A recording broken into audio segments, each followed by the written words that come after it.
ভারতের অন্ধ্রপ্রদেশে বিশাখাপট্টনমে একটি স্থানীয় ক্রিকেটের ম্যাচে রান আউট দেওয়াকে কেন্দ্র করে সৃষ্ট বিবাদ এক আম্পায়ার নিহত হয়েছেন।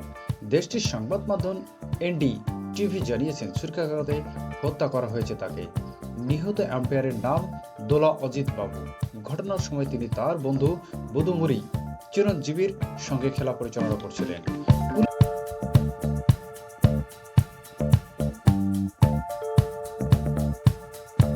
ও স্থানীয় সূত্রে জানা গেছে, গত রোববার বিকেলে একটি স্থানীয় মাঠে দুটি দলের মধ্যে খেলা চলাকালীন একটি রান আউট নিয়ে বিতর্ক শুরু হয়। সার্কেল ইন্সপেক্টর মালেশ্বর রাও জানান, অজিত বাবু এবং চিরঞ্জীব হস্তক্ষেপে করে মাঠের বিষয়টি মীমাংসা করে দিয়েছিলেন।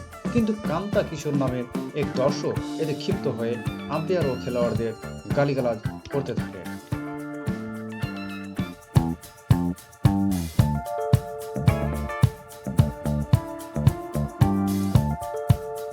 ম্যাচ শেষ হওয়ার পর অজিতবাবু, চিরঞ্জিত ও তাদের বন্ধুরা মিলে কাছের একটি জায়গায় যান।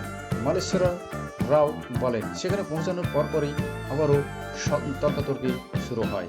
এক পর্যায়ে কিশোর হঠাৎ ছুরি বের করে দুই আম্পায়ারের ওপর হামলা চালায়।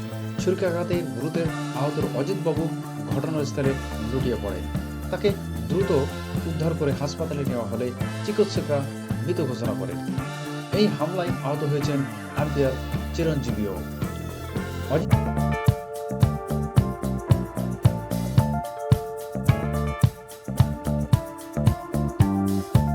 অজিতের বাবা দোলা আপাল্লা রাজু অভিযুক্ত কিশোরের বিরুদ্ধে একটি হত্যা মামলা করেছেন।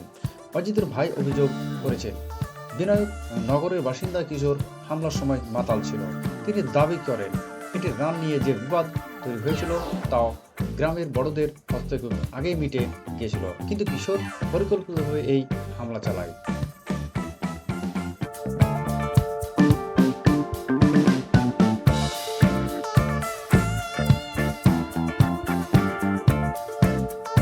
নিহত ব্যক্তির ভাই এনডিটিভিকে বলেন, ম্যাচ এক রান নিয়ে বিতর্কিত হয়েছিল, কিন্তু অভিযুক্ত কিশোর কোনো খেলোয়াড় ছিল না। সে মাঝপথে এসে গালিগালাজ শুরু করে, যা থেকে বিবাদ বড় আকার ধারণ করে। পরে গ্রামের বড়রা এসে বিষয়টি মিটিয়ে দেন, কিন্তু সন্ধ্যায় কিশোর মদ্যপ অবস্থায় পরিকল্পিতভাবে এই হামলা চালায়। সে পকেটে ছুরি নিয়ে পদিগালিতে জংশনে এসে চিরঞ্জীবকে ডাকে এবং ঝগড়া শুরু করে। হঠাৎ করে সে অজিত বাবুর বুকে ছুরি চালিয়ে দেয়।